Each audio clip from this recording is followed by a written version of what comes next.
ಕೆಲವು ಮಹಿಳೆಯರು 40 ದಾಟ್ತಿದ್ದ ಹಾಗೆ ತುಂಬಾ ವಯಸ್ಸಾದ ಹಾಗೆ ಕಾಣ್ತಾರೆ. ಮುಖದಲ್ಲಿ wrinkles, age spots, dark circles ಮತ್ತೆ ಪಿಗ್ಮೆಂಟೇಷನ್ ಕೂಡ ಶುರುವಾಗತ್ತೆ. ಕನ್ನಡಿಯಲ್ಲಿ ತಮ್ಮ ಮುಖ ನೋಡ್ಕೊಂಡಾಗ ತುಂಬಾ ಡಲ್ ಆಗಿ ಮತ್ತು ಟಯರ್ಡ್ ಆಗಿ ಕಾಣ್ತಾರೆ. ಹಾಗಾಗಿ ತಮ್ಮಲ್ಲಿರೋ ಕಾನ್ಫಿಡೆನ್ಸ್‌ನೇ ಕಳ್ಕೊತಾರೆ. ಆದ್ರೆ ಕೆಲವು ಹೆಣ್ಮಕ್ಳು 40 ದಾಟಿದ್ರು ಕೂಡ ಯಂಗ್ ಆಗಿ ಕಾಣ್ತಿರ್ತಾರೆ. ಇನ್ನು ಸುಮಾರು ಹೀರೋಯಿನ್ಸ್ ಎಲ್ಲ 40, 50 ದಾಟಿದ್ರು ಕೂಡ ತುಂಬಾ ಯಂಗ್ ಆಗಿ ಕಾಣ್ತಿರ್ತಾರೆ. ಯಾಕಂದ್ರೆ ಅದರ ಹಿಂದಿನ ಪರಿಶ್ರಮ ಕೂಡ ಹಾಗೆ ಇರತ್ತೆ. ಆ ತರ ಹೀರೋಯಿನ್ಸ್‌ನೆಲ್ಲ ನೋಡಿದಾಗ ನಮ್ಮ ಹೆಣ್ಮಕ್ಳಿಗೂ ಕೂಡ ತಾವು ಅವ್ರ ಹಾಗೆ ಯಂಗ್ ಅಂಡ್ ಬ್ಯೂಟಿಫುಲ್ ಆಗಿ ಕಾಣ್ಬೇಕು ಅನ್ನೋ ಆಸೆ ಖಂಡಿತ ಇದ್ದೇ ಇರತ್ತೆ. ಹಾಗಾಗಿ ಚಿಂತೆ ಬೇಡ. ಇವತ್ತು ನಾವು 40ರ ನಂತರ ಕೂಡ ಹೇಗೆ ಯಂಗ್ ಆಗಿ ಕಾಣೋದು ಅಂತ ನೋಡೋಣ. ಅದಕ್ಕಿಂತ ಮೊದಲು ಕೆಲವು ಮಹಿಳೆಯರು 40ರ ನಂತರ ವಯಸ್ಸಾದ ಹಾಗೆ ಕಾಣಲು ಕಾರಣ ಏನು ಅಂತ ನೋಡೋಣ. ಮೊದಲನೇ ಬದಲಾವಣೆ ಹಾರ್ಮೋನಲ್ ಇಂಬ್ಯಾಲೆನ್ಸ್. ಅನೇಕ ಮಹಿಳೆಯರು 40ರ ನಂತರ ತಮ್ಮ ದೇಹದಲ್ಲಿ ಹಾಗೂ ಮನಸ್ಸಿನಲ್ಲಿ ಹಲವು ಬದಲಾವಣೆಗಳನ್ನು ಅನುಭವಿಸುತ್ತಾರೆ. ಇದಕ್ಕೆ ಪ್ರಮುಖ ಕಾರಣ ಅಂದ್ರೆ ಹಾರ್ಮೋನ್ಸ್ಗಳಲ್ಲಿ ಆಗುವ ಸಹಜ ಬದಲಾವಣೆಗಳು. ನಮ್ಮ ದೇಹದಲ್ಲಿ ಈಸ್ಟ್ರೋಜನ್ ಮತ್ತು ಪ್ರೊಜೆಸ್ಟ್ರಾನ್ ಅನ್ನೋ ಹಾರ್ಮೋನ್ಸ್ಗಳು ಮಹಿಳೆಯರ ಆರೋಗ್ಯದಲ್ಲಿ ಪ್ರಮುಖ ಪಾತ್ರ ವಹಿಸುತ್ತದೆ. 40ರ ನಂತರ ವಿಶೇಷವಾಗಿ ಪೆರಿಮೆನೋಪಾಸ್ ಹಂತದಲ್ಲಿ ಈ ಹಾರ್ಮೋನ್ಸ್ಗಳ ಮಟ್ಟ ನಿಧಾನವಾಗಿ ಏರಿಳಿತವಾಗಲು ಆರಂಭವಾಗುತ್ತದೆ. ಹಾಗಾಗಿ 40ರ ನಂತರ ಮಹಿಳೆಯರ ದೇಹದಲ್ಲಿ ಸಾಕಷ್ಟು ಬದಲಾವಣೆಗಳಾಗುತ್ತವೆ. ಮುಖ್ಯವಾಗಿ ಚರ್ಮ ಮತ್ತು ಕೂದಲ ಸಂಬಂಧಿತ ಬದಲಾವಣೆ ಕೂಡ ಆಗುತ್ತೆ. ದೇಹದಲ್ಲಿ ಈಸ್ಟ್ರೋಜನ್ ಕಡಿಮೆ ಆಗೋದ್ರಿಂದ ರಿಂಕಲ್ಸ್, ಫೈನ್ ಲೈನ್ಸ್ ಎಲ್ಲ ಜಾಸ್ತಿ ಆಗತ್ತೆ. ಸ್ಕಿನ್ ಅಲ್ಲಿ ಗ್ಲೋ ಕಡಿಮೆ ಆಗತ್ತೆ ಹಾಗೂ ಕೂದಲು ತೆಳುವಾಗಿ ಉದುರಲು ಶುರುವಾಗತ್ತೆ. ಎರಡನೆಯ ಬದಲಾವಣೆ ಕೊಲಾಜನ್ ಬ್ರೇಕ್ ಡೌನ್. ಕೊಲಾಜನ್ ಅಂದ್ರೆ ನಮ್ಮ ದೇಹದಲ್ಲಿರುವ ಒಂದು ರೀತಿಯ ಪ್ರೋಟೀನ್. ನಮ್ಮ ದೇಹದ 30% ಪ್ರೋಟೀನ್ ಕೊಲಾಜನ್ ಇಂದನೇ ಆಗಿದೆ. ಕೊಲಾಜನ್ ಏನ್ ಮಾಡುತ್ತೆ ಅಂದ್ರೆ ನಮ್ಮ ಸ್ಕಿನ್ನ ಟೈಟ್ ಆಗಿ ಗ್ಲೋಯಿಂಗ್ ಆಗಿ ಇಡಲು ಸಹಾಯ ಮಾಡುತ್ತೆ ಹಾಗೂ ಎಲಾಸ್ಟಿಸಿಟಿ ಕೊಡುತ್ತೆ. ಆದ್ರೆ 30ರ ನಂತರ ಪ್ರತಿ ವರ್ಷ 1% ಕೊಲಾಜನ್ ಕಡಿಮೆ ಆಗೋಕೆ ಶುರುವಾಗತ್ತೆ. ಆಗ ಸಣ್ಣ ಫೈನ್ ಲೈನ್ಸ್ ಕಣ್ಣಿನ ಸುತ್ತ ಹಾಗೂ ಹಣೆಯ ಮೇಲೆ ಕಾಣಿಸಿಕೊಳ್ಳುತ್ತೆ. ಚರ್ಮದ ಕಾಂತಿ ಸ್ವಲ್ಪ ಕಡಿಮೆಯಾಗುತ್ತೆ. 40ರ ನಂತರ ಪ್ರತಿ ವರ್ಷ 2% ಕೊಲಾಜನ್ ಕಡಿಮೆ ಆಗತ್ತೆ. ಆಗ ಚರ್ಮ ಲೂಸ್ ಆಗತ್ತೆ ಹಾಗೂ ನೀರಿನ ಅಂಶ ಹಿಡಿದಿಡೋ ಶಕ್ತಿ ಕಡಿಮೆ ಆಗಿ ಚರ್ಮ ತೆಳುವಾಗಿ ಡ್ರೈ ಆಗತ್ತೆ. ಮೂರನೆಯ ಬದಲಾವಣೆ ಮೆಟಬಾಲಿಸಮ್. ಜೀರ್ಣಕ್ರಿಯೆ ನಿಧಾನವಾಗತ್ತೆ. ಜೀರ್ಣಕ್ರಿಯೆ ನಿಧಾನವಾಗೋದ್ರಿಂದ ತೂಕ ಜಾಸ್ತಿ ಆಗತ್ತೆ. ಹೆಚ್ಚಾಗಿ ಹೊಟ್ಟೆಯ ಸುತ್ತ ಜಾಸ್ತಿ ಆಗತ್ತೆ. ಹಾಗಾಗಿ ಆಯಾಸ ಜಾಸ್ತಿ ಆಗತ್ತೆ. ಆಗ ಮುಖ ಡಲ್ ಆಗಿ ಟಯರ್ಡ್ ಆಗಿ ಕಾಣುತ್ತೆ. ಹಾಗೆ ಮುಖದ ಕಾಂತಿ ಕೂಡ ಕಡಿಮೆ ಆಗುತ್ತೆ. ನಾಲ್ಕನೆಯದು ನಿದ್ದೆ ಹಾಗೂ ಮನಸ್ಸಿನ ಬದಲಾವಣೆ. ಕೆಲವರಿಗೆ ಪ್ರೊಜೆಸ್ಟ್ರಾನ್ ಕಡಿಮೆ ಆಗೋದ್ರಿಂದ ನಿದ್ರೆಯ ಸಮಸ್ಯೆ ಎದುರಾಗತ್ತೆ. ನಾವು ಸರಿಯಾಗಿ ನಿದ್ದೆ ಮಾಡೋದ್ರಿಂದ ಮಾತ್ರ ನಮ್ಮ ಸ್ಕಿನ್ ರಿಪೇರ್ ಆಗತ್ತೆ. ಇಲ್ಲ ಅಂದ್ರೆ ನಮ್ಮ ಸ್ಕಿನ್ ಡಲ್ ಆಗಿ ಕಾಣುತ್ತೆ. ಕೆಲವರಿಗೆ ಮೂಡ್ ಸ್ವಿಂಗ್ಸ್ ಆಗತ್ತೆ. ಇದ್ದಕ್ಕಿದ್ದ ಹಾಗೆ ಕೋಪ ಬರೋದು, ಆತಂಕ ಆಗೋದು, ಒತ್ತಡ ಎಲ್ಲ ಶುರುವಾಗತ್ತೆ. ಐದನೆಯ ಬದಲಾವಣೆ skin barrier damage. Skin barrier ಅಂದ್ರೆ ನಮ್ಮ ಮುಖದ ಮೇಲಿನ ಚರ್ಮ. ನಮ್ಮ ಸ್ಕಿನ್ ಬ್ಯಾರಿಯರ್ ಡ್ಯಾಮೇಜ್ ಆಗೋಕೆ ಸಾಕಷ್ಟು ಕಾರಣಗಳಿವೆ. ಯುವಿ ರೇಸ್, ಸೂರ್ಯನ ಕಿರಣಗಳಿಂದ ನಮ್ಮ ಸ್ಕಿನ್ ಬ್ಯಾರಿಯರ್ ಡ್ಯಾಮೇಜ್ ಆಗತ್ತೆ. ಇನ್ನು ಪೊಲ್ಯೂಷನ್ ಇಂದ ಕೂಡ ನಮ್ಮ ಸ್ಕಿನ್ ಬ್ಯಾರಿಯರ್ ಡ್ಯಾಮೇಜ್ ಆಗತ್ತೆ. ಇನ್ನು ನಮಗೆ ಸರಿಯಾದ ನ್ಯೂಟ್ರಿಷನ್ ಸಿಗದಿದ್ದಾಗ ಕೂಡ ನಮ್ಮ ಸ್ಕಿನ್ ಡ್ಯಾಮೇಜ್ ಆಗತ್ತೆ. ಅಂದ್ರೆ ನಮ್ಮ ದೇಹಕ್ಕೆ ಸಾಕಷ್ಟು ವೈಟಮಿನ್ಸ್, ಮಿನರಲ್ಸ್, ಪ್ರೋಟೀನ್ಸ್, ಲಿಪಿಡ್ ಎಲ್ಲ ಸರಿಯಾಗಿ ಸಿಗದಿದ್ದಾಗ ನಮ್ಮ ಸ್ಕಿನ್ ಡ್ಯಾಮೇಜ್ ಆಗತ್ತೆ. ಸೊ ಈ ಎಲ್ಲ ಕಾರಣಗಳಿಂದ 40ರ ನಂತರ ಕೆಲವು ಮಹಿಳೆಯರು ವಯಸ್ಸಾದ ಹಾಗೆ ಕಾಣ್ತಾರೆ. ಆದರೆ ಸರಿಯಾದ ಆಹಾರ ಮತ್ತು ಒಳ್ಳೆಯ ಜೀವನ ಶೈಲಿಯಿಂದ ವಯಸ್ಸಾಗೋದನ್ನ ನಿಧಾನ ಮಾಡಬಹುದು.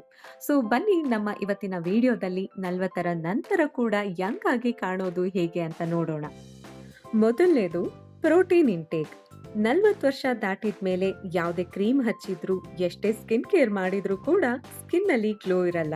ಕಾರಣ ಹೊರಗಿಲ್ಲ, ಒಳಗಿದೆ. ಅದೇ ಪ್ರೋಟೀನ್. ಹೌದು, 40ರ ನಂತರ ನಮ್ಮ ದೇಹಕ್ಕೆ ಪ್ರೋಟೀನ್ ತುಂಬಾ ಮುಖ್ಯ. ಯಾಕಂದ್ರೆ 40ರ ನಂತರ ನಮ್ಮ ದೇಹದಲ್ಲಿ ಸಾಕಷ್ಟು ಬದಲಾವಣೆಗಳಾಗತ್ತೆ. ಫಾರ್ ಎಕ್ಸಾಂಪಲ್ ಮಸಲ್ ಲಾಸ್ ಆಗತ್ತೆ, ಕೊಲಾಜನ್ ಬ್ರೇಕ್ ಡೌನ್ ಆಗತ್ತೆ ಹಾಗೂ ಮೆಟಬಾಲಿಸಮ್ ಸ್ಲೋ ಆಗತ್ತೆ. ಹಾಗೆ ಮೆಟಬಾಲಿಸಮ್ ಸ್ಲೋ ಆದಾಗ ತಿಂದಿದ್ದೆಲ್ಲ ಜೀರ್ಣ ಆಗಲ್ಲ, ತೂಕ ಜಾಸ್ತಿ ಆಗತ್ತೆ. ಇದೆಲ್ಲ ಆಗೋದಕ್ಕೆ ಮುಖ್ಯ ಕಾರಣ ನಮ್ಮ ದೇಹದಲ್ಲಿ ಪ್ರೋಟೀನ್ ಕಡಿಮೆ ಆಗೋದು. ಹಾಗಾಗಿ 40ರ ನಂತರ ನಮ್ಮ ದೇಹಕ್ಕೆ ಸಾಕಷ್ಟು ಪ್ರೋಟೀನ್ ಕೊಡಬೇಕು. ಸಾಕಷ್ಟು ಪ್ರೋಟೀನ್ ಇದ್ದಾಗ ಮಾತ್ರ ನಮ್ಮ ದೇಹ ಮಸಲ್ಸ್ ಬಿಲ್ಡ್ ಮಾಡುತ್ತೆ. ಮಸಲ್ಸ್ ಇದ್ದಾಗ ಮಾತ್ರ ದೇಹ ಟೋನ್ ಆಗಿ ಫಿಟ್ ಆಗಿ ಕಾಣುತ್ತೆ. ನಾವು ಸರಿಯಾದ ಪ್ರೋಟೀನ್ ತಗೊಳ್ಳೋದ್ರಿಂದ ಕೊಲಾಜನ್ ಕೂಡ ಪ್ರೊಡ್ಯೂಸ್ ಆಗತ್ತೆ. ಕೊಲಾಜನ್ ಕೂಡ ಒಂದು ಪ್ರೋಟೀನ್. ನೀವು ಪ್ರೋಟೀನ್ ತಿಂದಾಗ ಮಾತ್ರ ನಿಮ್ಮ ದೇಹ ಹೊಸ ಕೊಲಾಜನ್ನ ಪ್ರೊಡ್ಯೂಸ್ ಮಾಡತ್ತೆ. ಇದರಿಂದ ನಿಮ್ಮ ಸ್ಕಿನ್ ಟೈಟ್ ಆಗಿ ರಿಂಕಲ್ಸ್ ಕಡಿಮೆಯಾಗತ್ತೆ. ಸರಿಯಾದ ಪ್ರೋಟೀನ್ ಇಂಟೇಕ್ ತೂಕ ಕಂಟ್ರೋಲ್ ಮಾಡಲು ಸಹಾಯ ಮಾಡುತ್ತೆ. ಯಾಕಂದ್ರೆ ಪ್ರೋಟೀನ್ ಜೀರ್ಣ ಆಗೋಕೆ ಜಾಸ್ತಿ ಎನರ್ಜಿ ಬೇಕು. ಅದರಿಂದ ಮೆಟಬಾಲಿಸಮ್ ಫಾಸ್ಟ್ ಆಗತ್ತೆ. ಹೊಟ್ಟೆ ಬೇಗ ತುಂಬಿದ ಹಾಗೆ ಅನ್ನಿಸುತ್ತೆ. ಅನಗತ್ಯ ತಿನ್ನೋದು ಕಡಿಮೆಯಾಗತ್ತೆ. ದೇಹಕ್ಕೆ ಸಾಕಷ್ಟು ಪ್ರೋಟೀನ್ ಕೊಡೋದ್ರಿಂದ ಕೂದಲು ಉದುರುವ ಸಮಸ್ಯೆ ಕೂಡ ಕಡಿಮೆಯಾಗತ್ತೆ. 40ರ ನಂತರ ಸ್ಕಿನ್ ರಿಪೇರ್ ಆಗೋದು ನಿಧಾನ. ನಿಮ್ಮ ದೇಹಕ್ಕೆ ಸಾಕಷ್ಟು ಪ್ರೋಟೀನ್ ಕೊಡೋದ್ರಿಂದ ಸ್ಕಿನ್ ಬೇಗ ರಿಪೇರ್ ಆಗತ್ತೆ. ಇನ್ನು ಈಗ ಪ್ರೋಟೀನ್ ಯಾವ ಆಹಾರದಲ್ಲಿ ಜಾಸ್ತಿ ಇರುತ್ತೆ ಅಂತ ನೋಡೋಣ.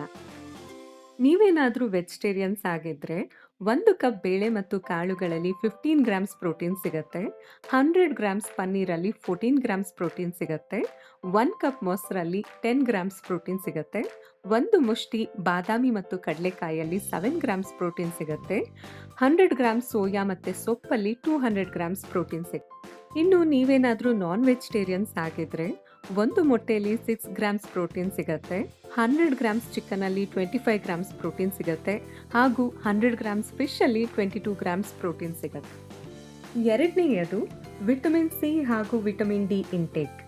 40ರ ನಂತರ ನೀವು ವಯಸ್ಸಾದವರ ಹಾಗೆ ಕಾಣಲು ಕಾರಣ ನಿಮ್ಮ ದೇಹದಲ್ಲಿ ವಿಟಮಿನ್ ಸಿ ಹಾಗೂ ವಿಟಮಿನ್ ಡಿ ಕೊರತೆಯಿಂದ ಕೂಡ ಆಗಿರಬಹುದು. ನಮ್ಮ ದೇಹದಲ್ಲಿ ಕೊಲಾಜನ್ ಪ್ರೊಡಕ್ಷನ್ ಚೆನ್ನಾಗಿ ಆಗ್ಬೇಕಂದ್ರೆ ನಾವು ವಿಟಮಿನ್ ಸಿ ರಿಚ್ ಇರೋ ಆಹಾರವನ್ನು ಹೆಚ್ಚಾಗಿ ಸೇವಿಸಬೇಕು. ವಿಟಮಿನ್ ಸಿ ನ ಕೊಲಾಜನ್ ಬೂಸ್ಟರ್ ಅಂತಾನೆ ಹೇಳಬಹುದು. ವಿಟಮಿನ್ ಸಿ ಯಲ್ಲಿ ಹೆಚ್ಚಾಗಿ ಆಂಟಿ ಆಕ್ಸಿಡೆಂಟ್ಸ್ ಇರೋದ್ರಿಂದ ಈ ಬಿಸಿಲು ಹಾಗೂ ಪೊಲ್ಯೂಷನ್ ಇಂದ ಬರೋ ಫ್ರೀ ರ್ಯಾಡಿಕಲ್ಸ್ ಡ್ಯಾಮೇಜ್ ಇಂದ ಚರ್ಮವನ್ನು ರಕ್ಷಿಸಿ ಹೊಳೆಯುವಂತೆ ಮಾಡುತ್ತೆ. 40ರ ನಂತರ ಮಹಿಳೆಯರಲ್ಲಿ ಈ ಪಿಗ್ಮೆಂಟೇಷನ್ ಸಮಸ್ಯೆ ಕೂಡ ಹೆಚ್ಚಾಗತ್ತೆ. ಹಾಗಾಗಿ ನಾವು ನಿಯಮಿತವಾಗಿ ವಿಟಮಿನ್ ಸಿ ಇರೋ ಆಹಾರಗಳನ್ನು ಸೇವಿಸೋದ್ರಿಂದ ಪಿಗ್ಮೆಂಟೇಷನ್ ಕಡಿಮೆಯಾಗತ್ತೆ. ಇನ್ನು ವಿಟಮಿನ್ ಸಿ ರಿಚ್ ಇರೋ ಆಹಾರಗಳು ಯಾವುವು ಅಂದ್ರೆ ನಿಂಬೆ, ಕಿತ್ತಳೆ, ಆಮ್ಲ, ಬೆರೀಸ್, ಟೊಮ್ಯಾಟೊ, ಸೀಬೆಹಣ್ಣು, ಪೈನಾಪಲ್ ಮತ್ತೆ ಬೆಲ್ ಪೆಪ್ಪರ್. ಇನ್ನು ವಿಟಮಿನ್ ಡಿ ಕೂಡ ನಮ್ಮ ದೇಹಕ್ಕೆ ಅಷ್ಟೇ ಮುಖ್ಯ. ವಿಟಮಿನ್ ಡಿ ಕೊರತೆ ಇದ್ರೆ ಹಾರ್ಮೋನಲ್ ಇಂಬ್ಯಾಲೆನ್ಸ್ ಜಾಸ್ತಿ ಆಗಿ ತೂಕ ಜಾಸ್ತಿ ಆಗತ್ತೆ ಹಾಗೂ ಮೂಡ್ ಸ್ವಿಂಗ್ಸ್ ಕೂಡ ಜಾಸ್ತಿ ಆಗತ್ತೆ. ಹಾಗಾಗಿ ಸರಿಯಾದ ಪ್ರಮಾಣದಲ್ಲಿ ವಿಟಮಿನ್ ಡಿ ತಗೊಳ್ಳೋದ್ರಿಂದ ಹಾರ್ಮೋನ್ ಬ್ಯಾಲೆನ್ಸ್ ಆಗತ್ತೆ ಹಾಗೂ ವಿಟಮಿನ್ ಡಿ ನಮ್ಮ ಸ್ಕಿನ್ ರಿಪೇರ್ ಮಾಡುತ್ತೆ ಹಾಗೂ ನ್ಯೂ ಸೆಲ್ಸ್ ಪ್ರೊಡ್ಯೂಸ್ ಮಾಡಲು ಸಹಾಯ ಮಾಡುತ್ತೆ. ಬೆಳಿಗ್ಗೆ 10 ಗಂಟೆ ಒಳಗೆ 15 ನಿಮಿಷಗಳ ಕಾಲ ಬಿಸಿಲಲ್ಲಿ ನಿಲ್ಲೋದ್ರಿಂದ ಒಳ್ಳೆ ವಿಟಮಿನ್ ಡಿ ಸಿಗತ್ತೆ. ಇನ್ನು ವೆಜಿಟೇರಿಯನ್ಸ್ಗೆ ಮಶ್ರೂಮ್ ಮತ್ತೆ ಮಿಲ್ಕ್ ಅಲ್ಲಿ ವಿಟಮಿನ್ ಡಿ ಸಿಗತ್ತೆ. ಇನ್ನು ನೀವೇನಾದ್ರೂ ನಾನ್ ವೆಜಿಟೇರಿಯನ್ಸ್ ಆಗಿದ್ರೆ ಎಗ್ ಮತ್ತೆ ಫಿಶ್ ಅಲ್ಲಿ ವಿಟಮಿನ್ ಡಿ ಸಿಗತ್ತೆ. ಮೂರನೇದು ಹೆಲ್ದಿ ಫ್ಯಾಟ್. 40ರ ನಂತರ ದೇಹದಲ್ಲಿ ಕೊಲಾಜನ್ ಪ್ರೊಡಕ್ಷನ್ ಕಡಿಮೆ ಆಗೋದ್ರಿಂದ ನಮ್ಮ ಚರ್ಮದಲ್ಲಿ ಆಯಿಲ್ ಪ್ರೊಡಕ್ಷನ್ ಕಡಿಮೆ ಆಗತ್ತೆ. ಆಗ ಚರ್ಮ ಡ್ರೈ ಹಾಗೂ ಡಲ್ ಆಗತ್ತೆ. ಹಾಗಾಗಿ ನಾವು ನಮ್ಮ ದೇಹಕ್ಕೆ ಸಾಕಷ್ಟು ಹೆಲ್ದಿ ಫ್ಯಾಟ್ ಕೂಡ ಕೊಡಬೇಕು. ದೇಹದಲ್ಲಿ ಕೊಲಾಜನ್ ಪ್ರೊಡಕ್ಷನ್ ಚೆನ್ನಾಗಿ ಆಗ್ಬೇಕಂದ್ರೆ ಹೆಲ್ದಿ ಫ್ಯಾಟ್ ಕೂಡ ತುಂಬಾ ಅವಶ್ಯಕ.